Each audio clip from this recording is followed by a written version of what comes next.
Welcome back to my new blog. कसे आहात सर्व? आय होप सर्व मजेत असाल. सो आज आहे वेडनेसडे आणि मी जाते मूवीला. दशावतार मराठी मूवी आहे आणि मी त्याचे रिव्ह्यूज मला ऐकलेले.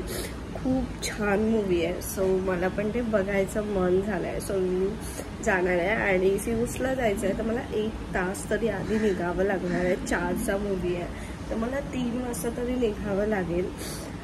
आणि आता वाजले आहे 2. सो पहिला तर मला हेअर वॉश करायचं आहे कारण हेअरची अवस्था बेकार आहे. आणि गाईज मी आत्ताच जाऊन आली आहे डॉक्टरकडून कारण की मला सर्दी झाली. माझ्या आवाजावरून कळत असेल तुम्हाला. तर विचार करते हेअर वॉश करू की नको, पण करावं लागेल कारण अवस्था बेकार आहे आणि मला फ्रेश पण नाही वाटणार. मी हेअर वॉश नाही केला तर आणि गोळी घेतलेली. आता झोपणार होते पण मला झोप नाही येत आहे कारण की 2 वाजले आणि मी मगाशी झोपली आहे 11:30 वाजता. 11 वाजता झोपले. सो आता मला झोप नाही येत आहे. घरी असल्यावरती हाच प्रॉब्लेम आहे की रात्री झोप नाही येत लवकर आणि मग सकाळी लेट उठते. असं होतं. शेड्यूल पूर्ण बिघडतं. जेव्हा जॉबला असं तेव्हा म्हणजे सकाळी उठून जायचं, रात्री यायचं, दिवसभर झोपायचं वगैरे नाही. तर ते बेटर असतं. पण घरी असल्यावर सगळं शेड्यूल चेंज होतं. सो तसंच काहीसं झालं आहे. सो ठीक आहे. आता तर पहिलं मी हेअर वॉश करते आणि मग रेडी होते. सो बाय गाईस. मी रेडी झाली आहे आणि 3:30 वाजत आले. यार मी कशी पोचणार 4 वाजेपर्यंत. सो ठीक आहे, फटाफट निघते. बाय.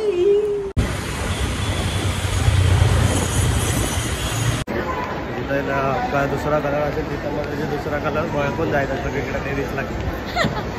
तो गाईज आमचा होता 4चा शो आणि तो आम्हाला भेटला नाही. आम्ही लेट पोचलो.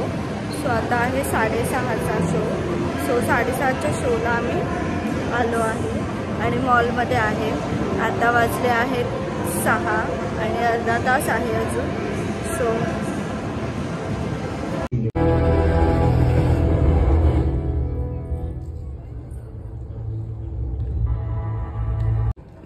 दाखवते.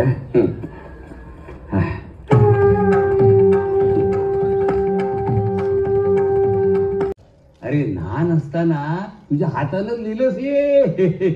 ये वाच वाच वाच वाच. बाबानू, हा, तुझो दशावतार माका जाम म्हणजे जामच आवडता.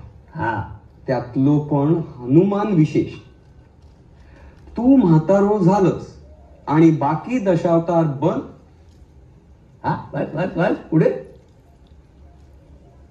बाकी दशावतार बंद जरी केलंस तरी वर्षातून एकदा तरी हनुमान बनत जा. हा, हनुमान. बरं, मग हरकत नाही. हा, तसा असा तर वर्षातून एकटाच दशावतार कर. नाही म्हणजे नाही.